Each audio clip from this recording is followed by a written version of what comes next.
Hello guys, আমি পাপিয়া শুরু করছি আবারও একটা নতুন রেসিপি। আজকের রেসিপি ঘুগনির চাট।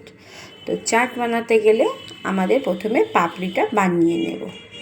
তো পাপড়ির ডোটা তৈরি করতে হবে। পাপড়ির ডো তৈরি করার জন্য আমার এখানে লাগছে, আমি একটা মেজারমেন্ট কাপ নিয়ে নিয়েছিলাম। সেখানে নিয়েছি হাফ কাপ সুজি, 1 কাপ ময়দা আর হাফ কাপ আটা, আর 1 পিঞ্চ আমি নেব বেকিং সোডা, জাস্ট 1 পিঞ্চ দিয়ে আমি সব শুকনো উপকরণগুলোকে ভালো করে মিক্স করে নেব।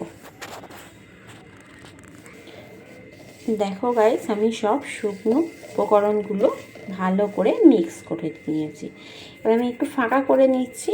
এবার আমি দেব সেম মেজারমেন্ট কাপে আমি অল্প অল্প করে জল দিয়ে ডোটা মেখে নেব। একেবারে আমি জল দিচ্ছি না, আমি অল্প অল্প করে জল দিয়ে মেখে নেব। একটা আমি শক্ত ডো তৈরি করব। চলো মেখে তোমাদের সাথে দেখা হচ্ছে। দেখো, আমি ঠিক এইভাবে মাঝখানটা ফোল্ড করে নিয়ে আমি কিন্তু বারবার মেখে নিচ্ছি। বেশ কয়েকবার আমি এইভাবে মেখে নিচ্ছি। আমার মোটামুটি মাখা হয়ে গেছে। এবার আমি এটাকে রেস্টের জন্য দেব। তার আগে আমি তোমাদেরকে দেখিয়ে দিই আমার ডোটা কতটা নরম। আমি কিন্তু একদম নরম ডো তৈরি করিনি। দেখো, আমি ঠিক এরকমই ডোটা তৈরি করেছি। আমার ডোটা আরেকটু শক্ত হয়ে যাবে, কারণ আমার এখানে সুজি দেওয়া আছে। তো আমি এটাকে রেস্টে একটু রেখে দিই। একটা ভিজে টাওয়াল চাপিয়ে আমি এটাকে চাপা দিয়ে রেখে দিচ্ছি মিনিমাম 1 ঘন্টার জন্য। চলো 1 ঘন্টা পর এই ডোটা নিয়ে আমি দেখা করছি। আর ওদিকে আমি বানিয়ে নিই আমাদের ঘুগনিটা। দেখো বন্ধুরা, আমি কিন্তু মটরটাকে আগে থেকেই ভালো করে জল দিয়ে ধুয়ে ভিজিয়ে রেখেছিলাম 4-5 ঘন্টার জন্য। আমার মটর কিন্তু ভিজে গেছে। এবার আমি মটর আর কিছুটা পরিমাণে কাটা আলু আমি প্রেসারে বসিয়ে দেব। চলো দেখি আমি কেমনিভাবে ঘুগনিটা বানাচ্ছি। আমি এখানে গ্যাস জেলে কুকার বসিয়ে দিয়েছি। এবার কুকারের মধ্যে দেবো খুবই সামান্য পরিমাণে সর্ষের তেল, খুবই সামান্য পরিমাণে দিলাম। আমার এখানে কুকারের তেল গরম হয়ে গেছে। আমি একটা পেঁয়াজকে চপ করে নিয়েছি। আমি পেঁয়াজটা পুরো দিয়ে দিয়েছি, দিয়ে একটু নাড়াচাড়া করে দেবো।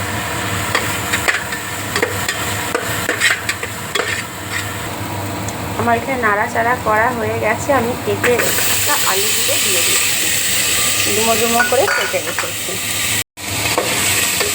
একটু পেঁয়াজের সাথে ভালো করে মিক্স করে নেব।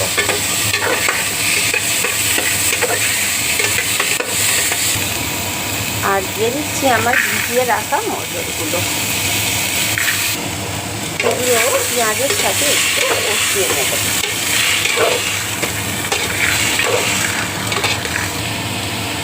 এবার আমি এখানে পরিমাণ মতো মশলা দেব।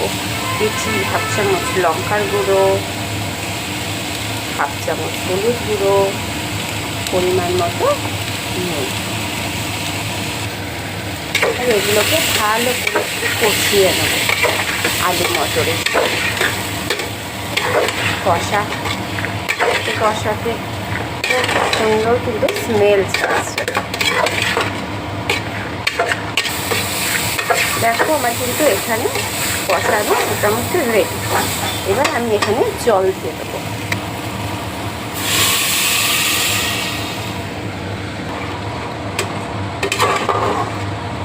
দেখো, আমি এই রকমই জলটা দিয়েছি। আমি কুকারের ঢাকনা বন্ধ করে 3-4টে সিটি দিয়ে দেবো। বন্ধুরা, এবার আমরা দেখে নিই আমাদের ডোয়ের কী অবস্থা। ডো দেখো একদম সফট হয়ে গেছে, ফুলেও গেছে। এবার এটাকে আমরা ভালো করে আবারও মেখে নেব, ঠিক যেই প্রসেসে মেখেছিলাম সেই রকমভাবেই।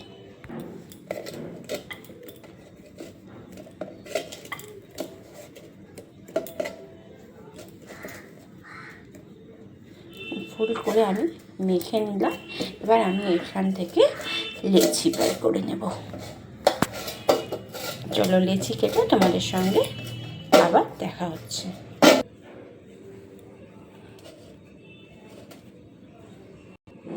আমার মোটামুটি সবগুলো লেচি কাটা হয়ে গেছে। এখান থেকে আমার 6টা লেচি হয়েছে। এবার এগুলোকে আমি পাতলা পাতলা করে বেলে নেবো, যেরকম আমরা রুটি করি সেইভাবে। দেখো আমার কিন্তু এখানে বেলা হয়ে গেছে। আমি থিকনেসটা ঠিক এই রকম পাতলা রেখেছি। এবার এগুলোকে আমি একটা ছোট্ট গ্লাসের সাহায্যে কেটে নেব। তোমাদের কাছে যদি কুকি কাটার থাকে তোমরা ঠিক সেভাবেও কেটে নিতে পারো। গোল গোল করে আমি কেটে নিচ্ছি। এখানে যে আমার এক্সট্রা ময়দাটা আছে, এবার আমি এখান থেকে এগুলো রিমুভ করে নিচ্ছি। রিমুভ করে এগুলোকে আবার আমি রেখে দিলাম চাপা ঢাকা দিয়ে। এবার এইটাগুলোকে আমি ফক দিয়ে ফুটো ফুটো করে নেব, ঠিক এইভাবে। দেখো তোমরা আমি কিন্তু ঠিক এইভাবে ফুটো ফুটো করে নিচ্ছি, না হলে এগুলো ফুচকার মতো ফুলে যাবে। ফুচকা করতে গেলে সেম ডোই কিন্তু লাগবে। একটু কাটা দিয়ে ফুটো ফুটো করে দিলে জিনিসটা ফুলবে না। আমার মোটামুটি একটা ব্যাচ বেলা হয়ে গেছে। আমি এবার সবগুলো এইভাবে বেলে নেব।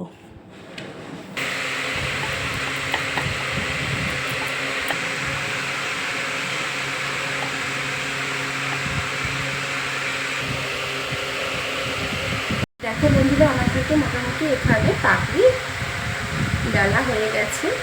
কিছুটা আমি দেখো চুরমুর বানাবো বলে বেলে নিয়েছি। ওগুলো কিন্তু আমি ফুটো ফুটো করিনি। এগুলো একটু আমি পাখার হাওয়ায় শুকনো করতে দেব, দিয়ে তারপরে আমি ভাজবো।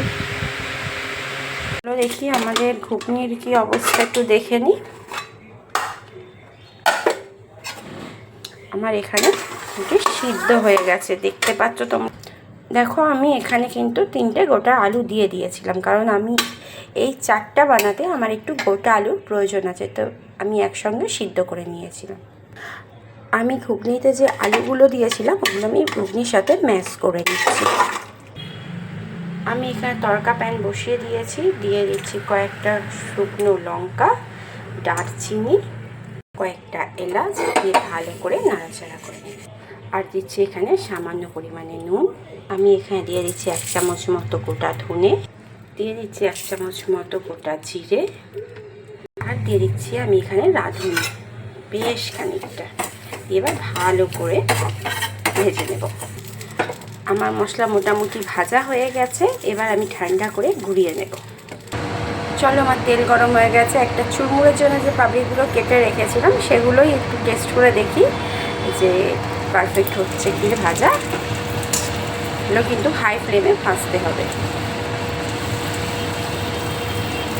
দেখো গাইস, আমি বানাতে গেলাম চুরমুর, হয়ে গেল ফুচকা। চলো এগুলোকে আমি তুলে নিই, তো ফুচকা হয়ে যাচ্ছে। এবার একটা পাপড়ির জন্য হচ্ছে কি ঠিকঠাকভাবে দেখি। ফুটো ফুটো যেগুলো করে রেখেছিলাম আমি সেগুলোই করছি।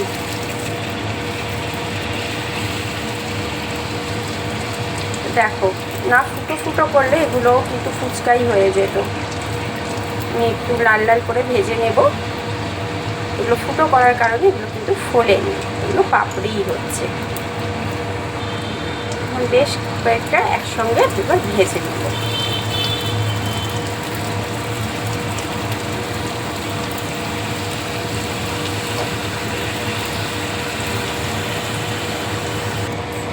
চলো আমি উল্টে পাল্টে কিন্তু লাল লাল করে ভেজে নিচ্ছি। এবার এগুলো তুলে নেব আর সবগুলো আমি ভেজে নেব। দেখো আমার কিন্তু এখানে সমস্ত পাপড়ি ভাজা হয়ে গেছে, বুঝতে পারছো নিশ্চয়ই আওয়াজটা। এবার দেখো আমি তোমাদেরকে একটা পাপড়ি ভেঙে দেখাচ্ছি গরম অবস্থাতে। এরকমই খাস্তা হয়েছে। আর যে কটা লেচি কেটে রেখেছিলাম আমি চুরমুরের জন্য, দেখো সেগুলো সব ফুচকা হয়ে গেছে। যাই হোক, আমার ছেলেটা খাবে। দেখো তোমাদের সঙ্গে একটা ফুচকা ভেঙেও দেখাই, ঠিক এইরকমই দেখো। চলো এবার আমরা আলুটাকে মেখে নেব।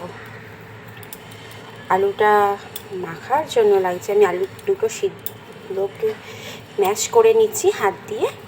আমি এখানে ইউজ করছি রেগুলার নুন, ইউজ করছি পরিমাণ মতো বিট নুন, আর দিয়ে দিচ্ছি যে ভাজা মশলাটা আমি বানিয়েছিলাম সেই মশলা সামান্য পরিমাণে, আর দিচ্ছি একটু লেবুর রস। আমার কাছে গন্ধরাজ লেবু নেই, আমি তাই কাগজি লেবুই দিলাম। এবার এটাকে ভালো করে মেখে রেখে দেব। আমি এখানে আলুটা মেখে রেখে দিলাম। চলো এবার আমি বানিয়ে নিই টক জলটা। এই বাটিতে জল দিয়ে দিলাম, দিয়ে দিচ্ছি তেঁতুল। তেঁতুলটা একটু ভালো করে গুলিয়ে নেব, গুলিয়ে নিয়ে দানাটা ফেলে দেবো। দিয়ে দিচ্ছি বিট লবণ,